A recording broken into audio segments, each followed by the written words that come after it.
Alrighty, Void. So, we are back on the next rotation of going through my streaming services back on Shudder. And I took a look this time at a movie that's been on my radar for a while. One that I had never seen and really didn't know all that much about.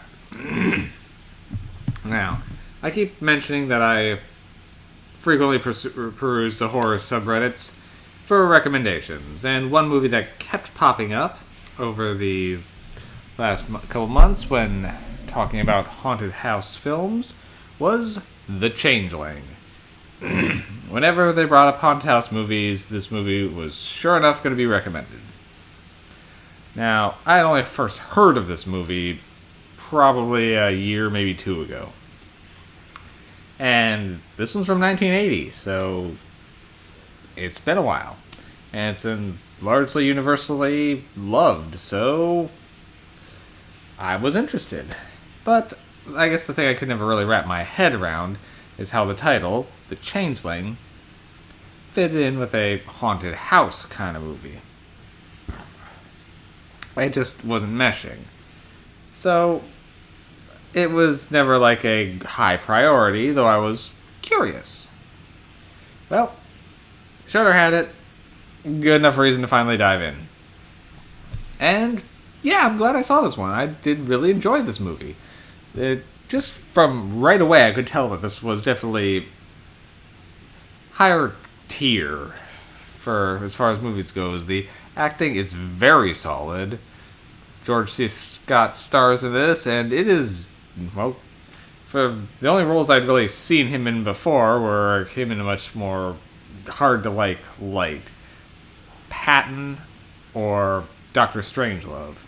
And while he is enjoyable in Dr. Strangelove, he's not really a lovable character. So it was cool to see him in a leading heroic role. So, right off the bat, we start off right away with some tragedy with our then George C. Scott plays John Russell, a composer slash music teacher who's on vacation with his family, and well, pretty quick tragedy strikes, and his wife and daughter are in a terrible accident. And the movie does not shy away from letting this play out. And so, yeah, like, I read in the description that he was a widower, but I didn't click initially that, he's the character on the screen right now is our lead, and so the beginning already packs some power. And right off the bat, I could tell the music was going to be one to pay attention to here. The score is perfect for this film. And the fact that it's a music teacher, so he's constantly playing various bits of music, only adds to the ambience. The music works great in this. Now, so, cuts to about 4 months later. John's finally ready to move on. He's taking a new teaching position. But he's moving out of his house and into something else. Well, the local historical society, I guess, is leasing out historical properties. I guess if you maintain or fix them up, you can live in them, kind of a thing. And well, that's where he goes. And very slowly, this movie definitely has a quiet, slow pace. Strange things start happening, and the more they happen, the more he starts investigating. The more people he has come looking on it, and the sooner he realizes that something terrible happened in this house. It seems to be a ghost of some child who was murdered in the house. And now so he's trying to figure out what happened, why, and how it's still affecting things to this day. Now, one thing I did like about this one is how everyone reacts to the supernatural events, particularly George C. Scott. He seems to, while he doesn't always freak out, he definitely seems to take it in and doesn't immediately dismiss what he's seeing.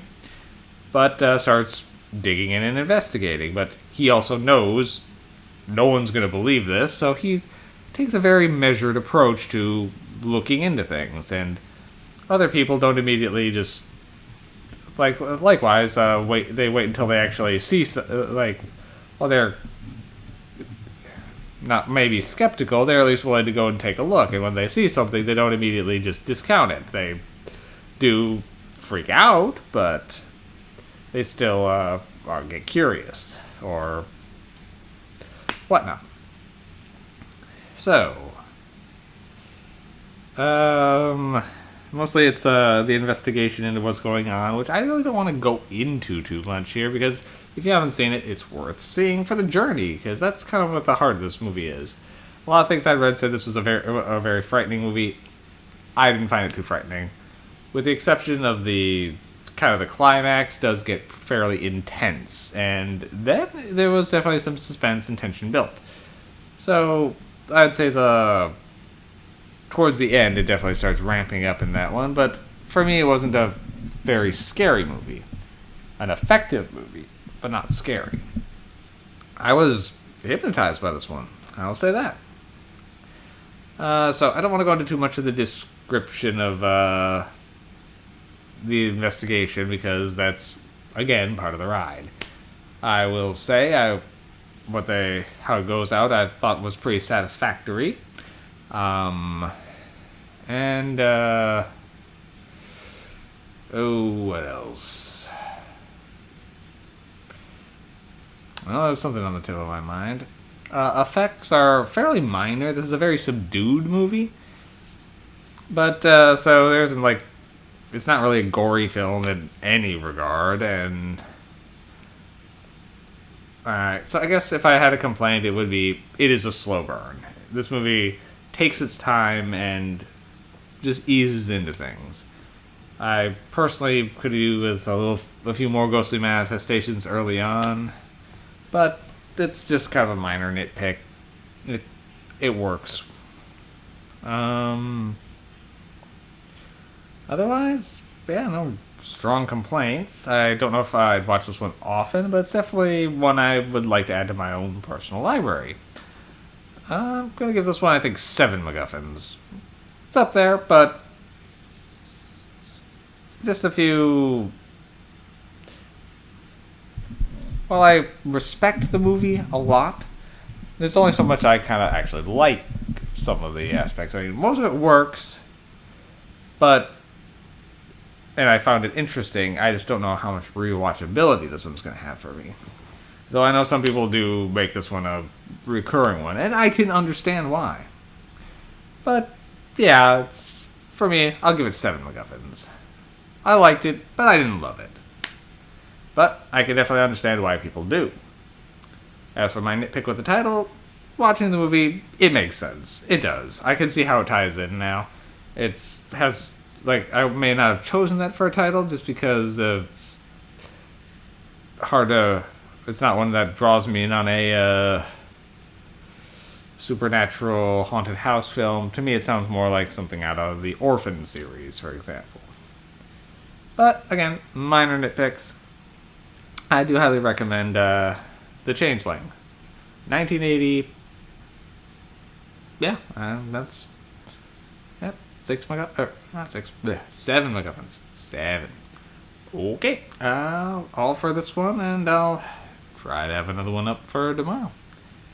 Probably keep doing more or less one per day, though I don't know if I'll have time to record on Friday before whatnot, but we'll probably kick right back off Saturday morning, and over the weekend try to cram in as many as I can. Alrighty. Well, have a good night, Void.